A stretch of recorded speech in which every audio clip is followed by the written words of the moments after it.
Bom dia, igreja. Bom dia. Espero que ninguém venha cochilar ou ir pela manhã. Cantamos, né, 2 vezes na escola. Está aí a nossa escola. Todo mundo bem acordado. Graças a Deus. Irmãos, vamos concluir hoje o último estudo é sobre a família. E temos falado aí sobre o padrão divino para o esposo, o padrão divino para a esposa, o padrão divino para os filhos. E agora vamos fechando aí o assunto sobre a família, né? O padrão divino para a família de um modo geral. Como a família é importante, como a família ela é importante no plano de Deus. Desde o princípio, Deus ele formatou a família, um padrão inalterável que não pode mudar. Deus então estabeleceu, ele firmou e ele projetou a família. E por mais que a humanidade tem procurado mudar o padrão de família, né, aquele perfil de família, eles nunca vão conseguir, porque Deus, ele desde o princípio, ele estabeleceu, ele projetou a família. E a família, irmãos, é bênção de Deus. É bênção de Deus. Quando toda a família, todos os membros, eles juntos, sem exceção alguma, eles estão resolvidos, eles já tomaram uma decisão de servir o Senhor, como Josué, ele falou: eu e a minha casa serviremos ao Senhor. Quando Josué falou essas palavras, os irmãos entendem que a situação naquele contexto de Israel não era nada fácil, né? As coisas não estavam como Josué gostaria que estivesse dando ou acontecendo. Por isso que Josué chamou todos os cabeças das famílias, e ele logo, como o líder principal, ele disse: eu vou chamar aqui os cabeças das famílias, todos os homens, e eu vou declarar para eles que a minha família vai servir o Senhor. Se vocês querem servir outros deuses, vocês devem escolher. Então hoje, irmãos, temos, infelizmente, ainda esse quadro. Essa realidade a igreja ainda está vivendo. Tem muita gente, muitas famílias, que eles já resolveram servir o Senhor. Só que tem outras famílias, e é por essas famílias que a gente precisa orar e não desistir, para que eles tomem também a decisão que já tomamos e a decisão que Josué já tomou há muito tempo atrás, desde o Antigo Testamento, antes do Novo Testamento. Josué tinha tomado essa decisão.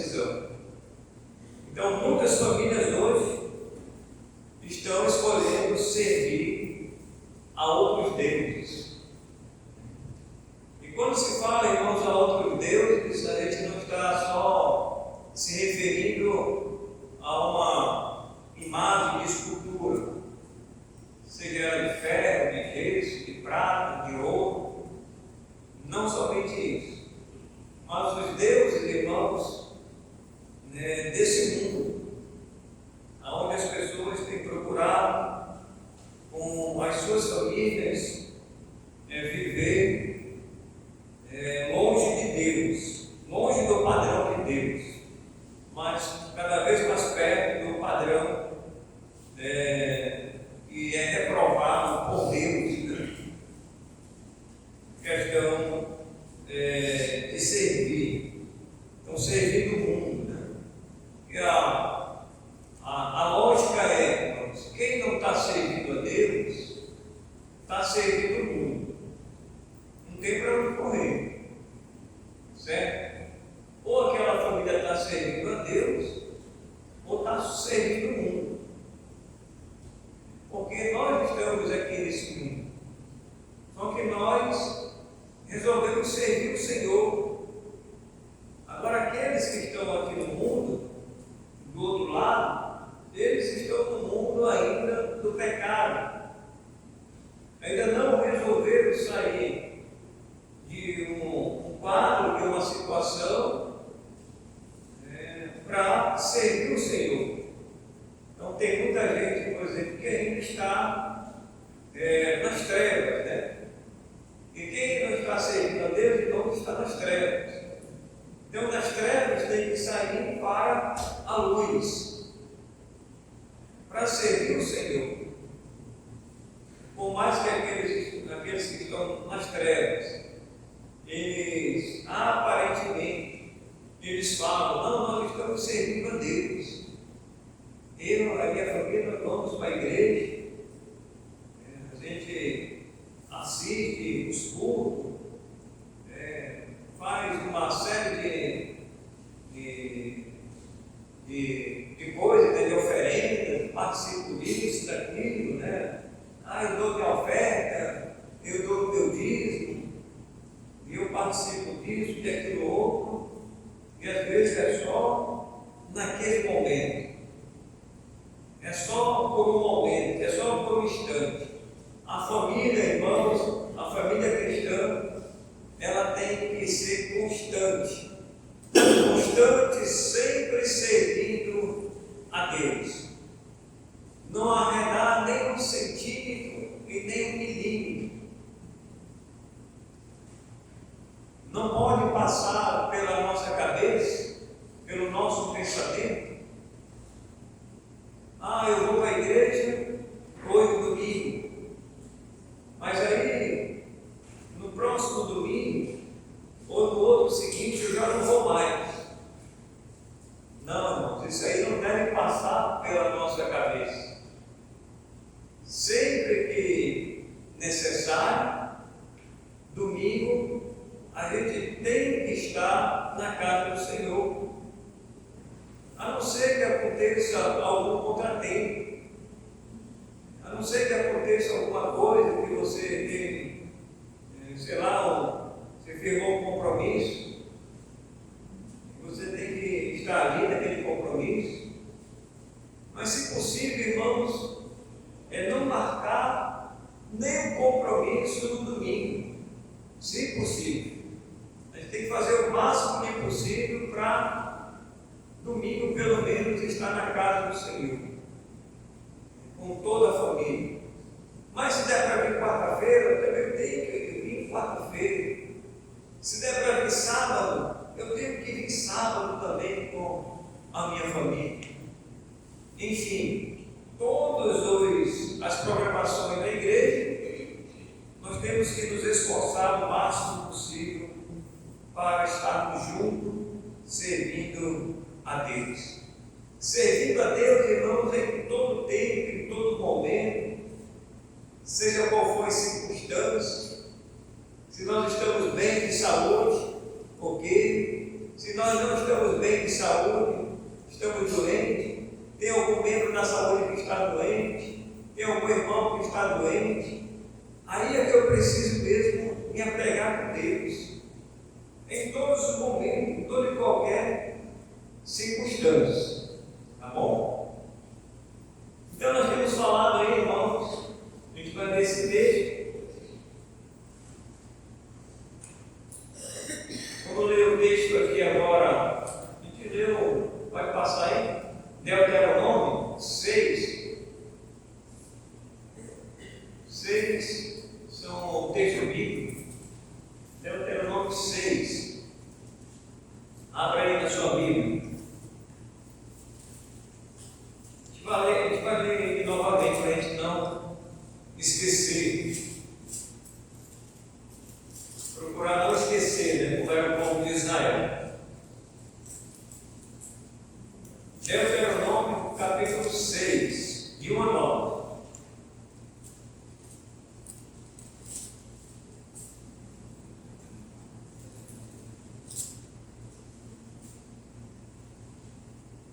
Porque quem não tem a Bíblia aí acompanha no slide. Diz assim a palavra de Deus: o fim da lei e a obediência. Estes, pois, são os mandamentos, os estatutos e os juízos que mandou o Senhor teu Deus se te ensinasse, para que os cumprisses na terra a que passas para a possuir, para que temas ao Senhor teu Deus e guarde todos os seus estatutos e mandamentos, que eu te ordeno, tu e teu filho, e o filho de teu filho, todos os dias da tua vida, e que teus dias sejam prolongados. Ouve, pois, ó Israel, e atenta em os cubrires, para que bem te suceda, e muito te multipliques na terra que mana leite e mel, terra prometida, como te disse o Senhor, Deus de teus pais. Ouve, Israel, o Senhor nosso Deus é o único Senhor. Amarás, pois, o Senhor teu Deus de todo o teu coração, de toda a tua alma e de toda a tua força. Estas palavras que hoje te ordeno estarão no teu coração. Tu as inculcarás a teus filhos, e delas falarás assentado em tua casa e andando pelo caminho, e ao deitar-te e ao levantar-te. Também as atarás como sinal na tua mão, e serão por frontal entre os olhos. Versículo 9. E as escreverás nos umbrais de tua casa e nas tuas portas. Senhor, mais uma vez queremos agradecer pela tua palavra, que o Senhor continue nos ensinando através das Escrituras, e temos em mãos, temos esse acesso, temos essa liberdade de nos reunir todos os domingos, graças a Deus, sempre que é possível, necessário. Nós estamos aqui, meu Pai, neste lugar, para te adorar, para te buscar, logo pela manhã. Obrigado, meu Deus, pela semana que se passou. O Senhor nos sustentou, pela semana que se inicia. Que o Senhor continue nos ajudando e nos sustentando. Perdoa os pecados e, porventura, tenho cometido diante do Senhor, e abençoe, meu Deus, neste momento que possamos aprender ainda mais.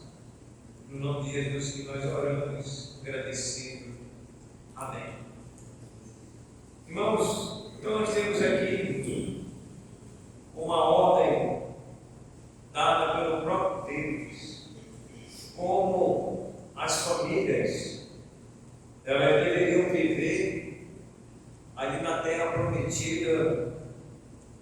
que Deus havia prometido desde o momento que Deus tinha tirado eles lá do Egito.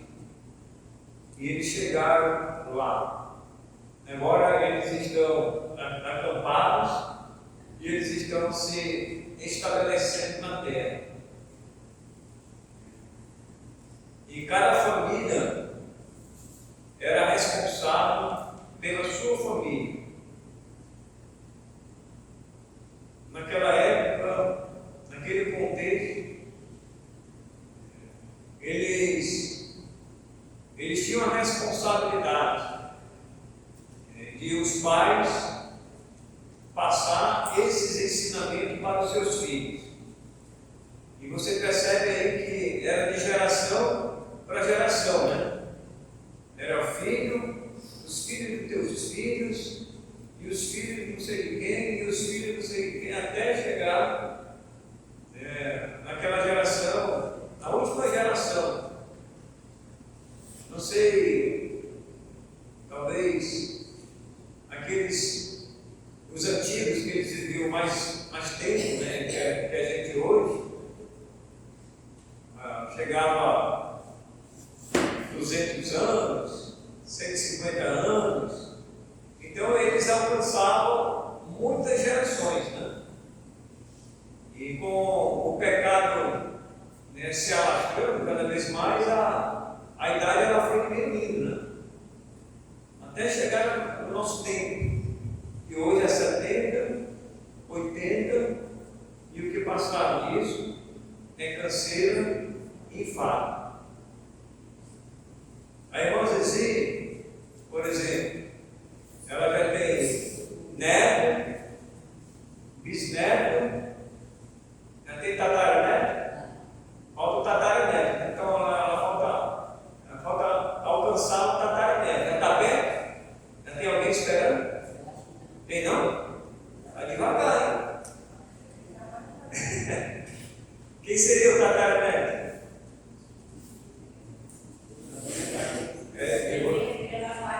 Pela parte de quem? Tá difícil, né?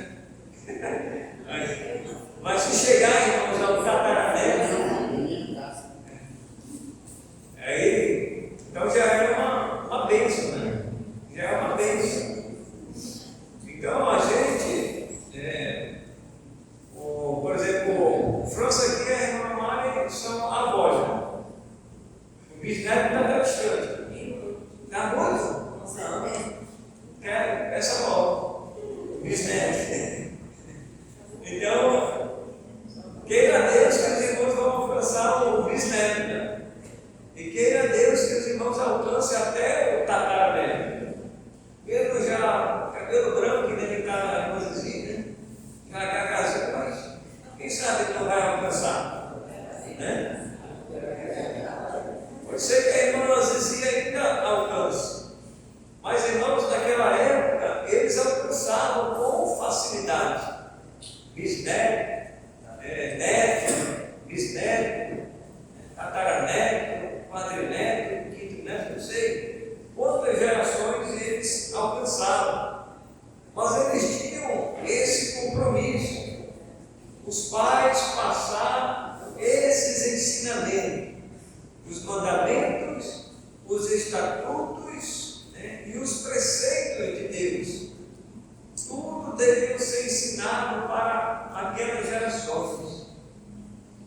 E a maior preocupação deles, irmãos, era ensinar, dizendo assim: ouve, pois, ó Israel. E aqui é repetido 2 vezes, né, no texto que nós lemos. Ouve, pois, ó Israel. Por que o autor, irmãos, ele repetiu 2 vezes essa frase? Porque através do sentido, né, do ouvido, dos sentidos que nós temos, né? Quantos sentidos nós temos? 5, né? E um dos principais, irmãos, é o quê? É o ouvido, né? Então, se a gente não não escutar, aí tem que ser pela mímica, né? A pessoa fala assim, fala assim, né? Faz aí pela Libras, né? Essas coisas aí. Então a pessoa faz, né, pelo gesto, a pessoa entende, mas ele falou a respeito do ouvido. Ouve, pois, ó Israel. Então eles tinham que abrir bem os ouvidos, irmãos, para ouvir e entender o que era que Deus estava requerendo deles.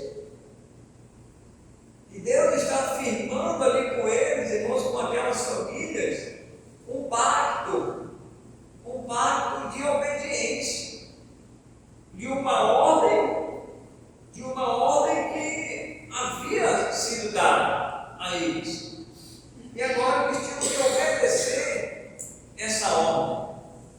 Esse ouvir, dizendo ouve ao Israel, em outras palavras obedece Israel. Quantas vezes a irmã Isabel já falou com Israel quando era pequena? Israel, obedece a mamãe, Israel. Israel está ouvindo, né, Israel? Mas quantas vezes Israel já foi desobediente? A irmã Isabel já perdeu até as contas. Mas quantas vezes ele foi obediente? Isabel também perdeu as contas. Então Deus, irmãos, chama a atenção do seu povo para que eles não desobedecessem a sua palavra. Segundo ponto, irmãos, nós vamos só fazer uma revisão aqui e vamos terminar no terceiro ponto. Segundo ponto, a constituição da família como bênção de Deus. A constituição da família como bênção de Deus.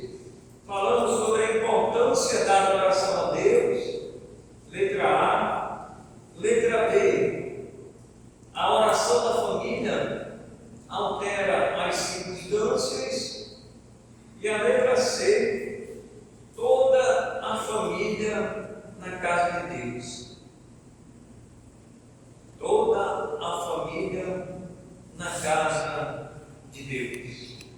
E vamos agora para o terceiro ponto. A família é a continuação da obra de Deus. A família é a continuação da obra de Deus. Letra A, B e C. O nascimento do filho desejado, o cumprimento de um voto. Letra C, a entrada solene de Samuel no serviço do santuário. E a letra D, o aspecto do plano divino para a família. Então a família, irmãos, é a continuação da obra de Deus. E como exemplo aí nós temos Samuel. Samuel, o filho desejado, o filho que tanto Ana queria. E Deus, assim, irmãos, vai conceder o pedido de Ana. Ana devolve Samuel para o serviço do Senhor, para a obra de Deus. Do Senhor pedir: Senhor, estou devolvendo por todos os dias da sua vida. Que Samuel seja uma bênção. E o próprio Samuel da Shalom seja uma bênção. Né, Samuel? Isso. Samuel seja uma bênção. Todos os jovens sejam uma bênção. Né? Todos nós. E Samuel, futuramente, ao constituir a sua família, estejam todos servindo o Senhor na igreja. Na igreja. Então, irmãos, a família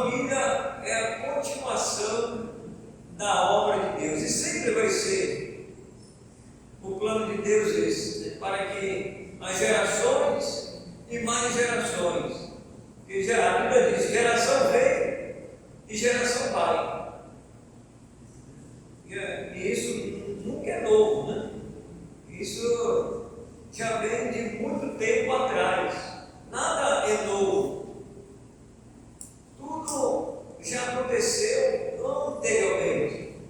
Só que nós estamos vivendo hoje a nossa família. E nós então temos que agradecer o Senhor. Então, para a gente concluir aqui, na nossa conclusão, número 1. A família é uma instituição criada por Deus com o propósito de honrá-lo e glorificá-lo. 2.